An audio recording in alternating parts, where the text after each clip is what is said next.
Give me the camera, please. I've never seen anything like this. This is E depois de um podcast, cá estamos para falar sobre ténis e os meus jogos, as minhas apostas para esta madrugada, dia 10/10 de 2024. Por ordem cronológica temos jogos de Wuhan, mas vamos dar aqui destaque primeiro aos jogos de Xangai, onde temos um jogo entre Carlos Alcaraz e Mayates e também um jogo entre Jannik Sinner e Daniel Medvedev. Começamos com o primeiro jogo, que vocês já estão a ver aí na tela, jogo entre Jannik Sinner e Daniel Medvedev. Um jogo que coloca frente a frente o número 1 do ranking contra o 5º do ranking mundial, e a verdade é que há um equilíbrio entre os dois jogadores, se a gente olhar para os últimos 3 jogos. 2 vitórias para o Jannik Sinner em Miami e no US Open, e uma vitória em Wimbledon em julho deste ano do Daniel Medvedev por 3-2. A verdade é que, se a gente olhar para o momento, são 4 vitórias e 1 derrota nos últimos 5 jogos, por isso aqui há um equilíbrio. O Sinner vem de uma vitória muito interessante frente ao Bell Shelton, 6-4, 7-6, o último set difícil, onde o Jannik Sinner enfrentou 2 breakpoints a servir para 3-3 e também para 4-4 e enfrentou 4 breakpoints, mas a estratégia no tie-break acabou por ser melhor no jogador italiano. Neste torneio deixou para trás Tyrell Daniel e Etcheverry que teve aqui as suas oportunidades e podia ter eliminado o Jannik Sinner, o Senhorinha, mais em costuma chamar, no circuito, e lá está a jogar aqui contra um Daniel Medvedev que vem de uma vitória convincente frente ao Tsitsipas, depois de um primeiro set longo a ser decidido um tie-break. O jogador russo venceu o seu adversário por 6-3, e parece-me que aqui vamos ter um jogo interessante de acompanhar, um jogo com uma tendência para ser longo. No entanto, não concordo minimamente com esta odd, acho que é uma odd relativamente baixa, 1,27, diria, uma odd entre 1,40 e 1,50, favoritismo ainda assim para o Jannik Sinner, mas parece uma odd baixa, tendo em conta aqui que poderá ser esse jogo, e principalmente estamos a falar do Daniel Medvedev, que é um jogador imprevisível, um estilo de jogo desconcertante, e é capaz do melhor e do pior, um jogador que tem-se definido muito bem, respondido bem ao serviço, muito atrás de linha de fundo.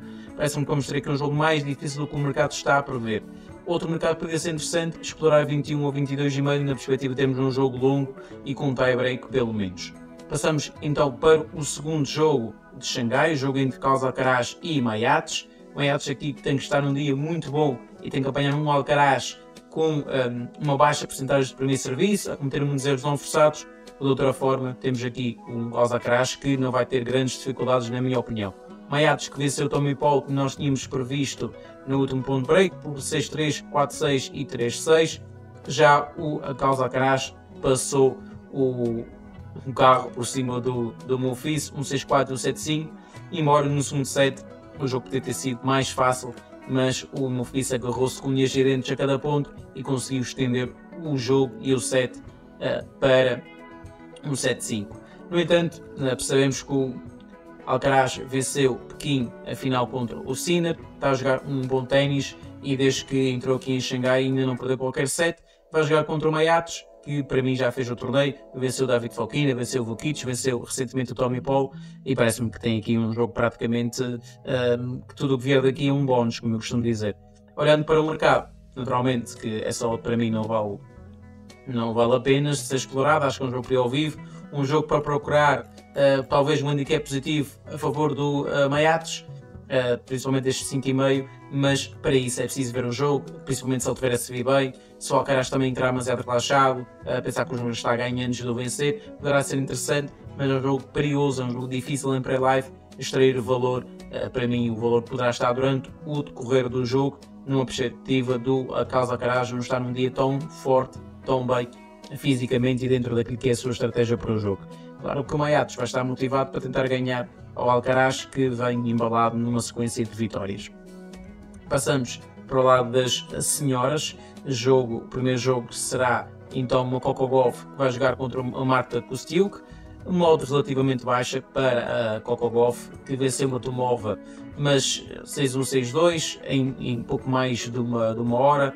A Marta Kostyuk não precisou de jogar para passar pela Anisimova, visto que a jogadora americana acabou por dar o walkover e fazer com que a Marta Kostyuk tivesse aqui mais um dia de preparação, mais descanso e a Marta Tossiga, uma jogadora perigosa, que venceu o último jogo entre as duas em Stuttgart, na terra batida de Stuttgart, mas as condições são ligeiramente diferentes. Em piso duro, há 2 vitórias para a Coco Gauff. Se essa vantagem para o confronto direto se traduz no modo 1.31, não concordo. Acho que é um modo baixo, é um modo que não tem valor, o valor está do lado da Marta Tostiuk, e temos aqui a possibilidade, por exemplo, de entrar no mercado que neste jogo em particular acho que se adequa, isso na perspectiva de um 2-0 para a Coco Gauff, ou então para a Marta Tostiuk acabar por vencer, que é o menos 12,5 da Coco Gauff, está a 1,78, isso numa perspectiva de um jogo curto. No entanto é um jogo também para ao vivo, como eu costumo dizer, para ver como é que principalmente a Coco Gauff está a servir, como é que está a responder.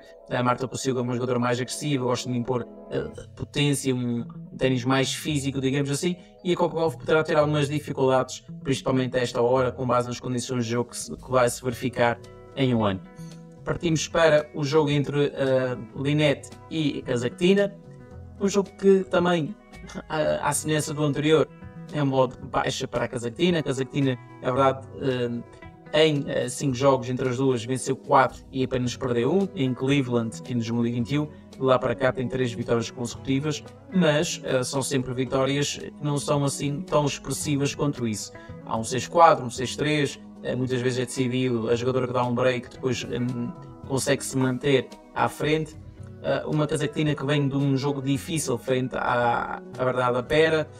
No último set as coisas podiam ter caído para qualquer lado, acabou por cair para o lado da Kasatkina, mas foi um jogo que não foi assim tão fácil quanto isso, principalmente a Kasatkina tem dificuldades de jogar contra jogadoras esquerdinas. A Linette venceu uma boa Tsurenko. A Linette estava a vencer 5-2 quando a Tsurenko acaba por ter um problema físico e acaba por desistir. Isso, uma vez mais, a Linette aqui tem mais tempo de preparação, mais capacidade física para impor o seu ténis mais físico e também muito apoiado na técnica da força. No entanto, a longo prazo vejo mais vezes a Kasatkina a vencer esse jogo do que o contrário, mas eu traduzi esse jogo, ou precificava esse jogo no modo 1,74, 1,76, muito honestamente, principalmente dando aqui o benefício da dúvida à Linette, que tem menos horas em corte, tem uma boa estratégia, é uma jogadora que se calhar oscila menos dentro do jogo do que a Kasatkina, e a Kasatkina para mim tem uma grande dificuldade, que é o capítulo do serviço. Não é uma jogadora que serve muito bem, é uma jogadora que no fundo do corte é forte, é uma boa jogadora, mas no capítulo do serviço fica a dever um pouco às restantes armas que ela tem. E aqui a Linette poderá aproveitar muitas vezes, poderá ser um jogo break contra break, por isso eu acho que é um jogo ao vivo, mas o valor acaba por estar do lado da Linette. Depois tem aqui um jogo que também parece-me ele interessante, a Batiste contra a Alexandrova. A Batiste que venceu a Krejcikova por 6-3, 7-5, já tinha vencido a Paris e a Lamens, a jogadora neerlandesa. Já a Alexandrova venceu a Sofia Kenin e venceu recentemente a Kalinskaya por 2-1, ganha o primeiro set por 6-4, perde o segundo por 7-6, mas depois espeta o 6-1 com uma Kalinskaya completamente esgotada fisicamente. Em termos de valor, vitória de Alexandrova 1,80 é a minha sugestão de aposta para esse jogo. A primeira sugestão que eu dou, a vitória de Alexandrova, parece-me que dentro do planeamento de jogo, dentro daquilo que é as condições de jogo, ela tem mais armas para vencer esse jogo e parece-me que a longo prazo esta odd tem valor. Passamos para o jogo da Wang contra a Jessica Pegula, um jogo que também tecnicamente vai ser difícil explorar alguma coisa em Paralive, isto porque o mercado precifica, na minha opinião, mal. Quando digo mal, não vejo valor esperado positivo. Acho que a Pegula é favorita, no entanto não é tão favorita assim.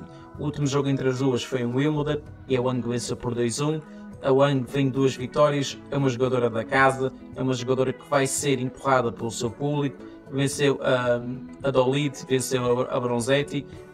A Pegula beneficiou da desistência da Potapova, quando estava a ganhar por 2-0 no segundo set, depois de ter ganho o primeiro por 6-2, mas algum cuidado.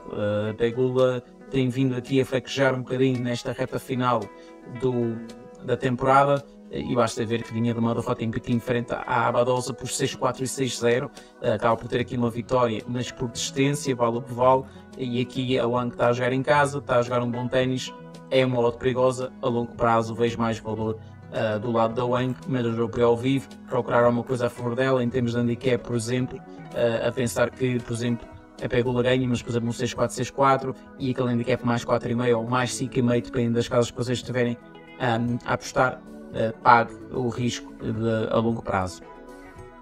Passamos para o jogo da Zing, que vai jogar contra a Lele Fernandes, um jogo que também acaba por ser um bocadinho fotocópia do jogo anterior. Aqui, o jogador da casa acaba por ser favorita, no entanto, não concordo tanto. Primeiro porque os últimos 2 jogos entre as duas jogadoras, a Lele Fernandes ganhou os dois. 2-1 em Monterrey, no México, em 2022, e mais recentemente, em fevereiro deste ano, a Lele Fernandes ganhou por 2-0 a Zing.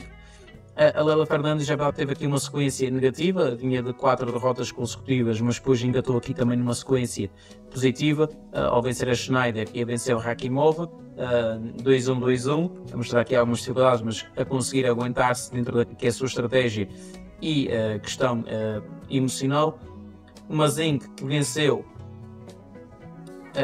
praticamente todas as jogadoras até à meia-final de Pequim, onde perdeu contra a Mukova, que fez um torneio muito interessante. Venceu a Christian por 6-2 e 6-4, uma jogadora que está a jogar um bom ténis, mas é um modo que a longo prazo não tem valor, na minha opinião. O valor acaba por estar do lado da Lele Fernandes, mas uma vez mais ver como é que as duas jogadoras estão, principalmente a Lele Fernandes, uma jogadora esquerdina, uma jogadora que vai muitas vezes espinar a bola para a esquerda da Zing, e ela poderá ter algumas dificuldades com este estilo de jogo da Lele Fernandes, que é uma jogadora que tenta orientar mais a bola que vem da raquete da adversária, jogar mais em termos de contra-ataque, digamos assim, uma jogadora que tenta usar a potência da adversária contra ela própria, e isso poderá ser uma estratégia que a Zing não está tão habituada a lidar e poderá ter aqui um fator de surpresa nesse jogo.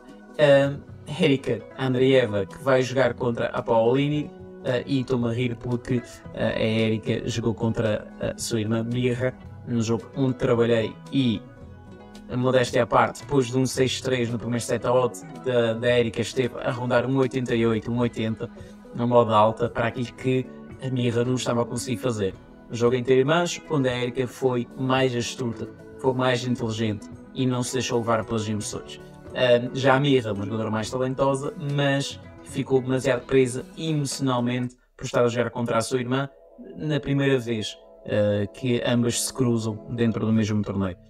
No entanto, acredito que a Erika não vai ter aqui uma vida fácil, antes pelo contrário, acho que a Paolini é a favorita e o mercado também sugere isso, por isso acho que acaba por ser um valor justo, até se teria um modo 1,50 para ser mais justo ainda, mas o favoritismo é bem dado à Paolini, e acho que é um jogo que, na minha opinião, a não ser que a Paolini esteja num dia irreconhecível, é que acredito que a Erika aqui acaba por ter aqui alguma vantagem e capacidade de discutir minimamente o jogo. De outra forma, acho que a Paolini acaba por ganhar por 2-0. Sabalenka, que vai jogar contra a Putintseva. Putintseva, como nós tínhamos dito, acabou por vencer a Dona Vekic, e aquela odd 2 realmente, na minha opinião, tinha valor e pagou-se. 6-4, 3-6, 6-4 foram os parciais da Putintseva, que vai jogar contra uma Sabalenka que tem tido aqui algumas dificuldades, mas ganhou a Siniakova por um duplo 6-4. A verdade é que aquele jogo, aqueles quartos de final em Pequim contra a Mukova, deixou-me ali uma pulga atrás da orelha, e esta odd, meus amigos, não tem qualquer valor. Acho que é uma odd relativamente baixa, sentiria um modo 1,30, 1,40, dando o benefício da dúvida, e para aquilo que é o perfil de jogo da Sabalenka. No entanto, a jogadora que está aqui pressionada acaba por ser a Sabalenka, número 2 do mundo, tem aqui aspirações para ser número 1, pelo menos vai lutar para isso acontecer nos próximos tempos.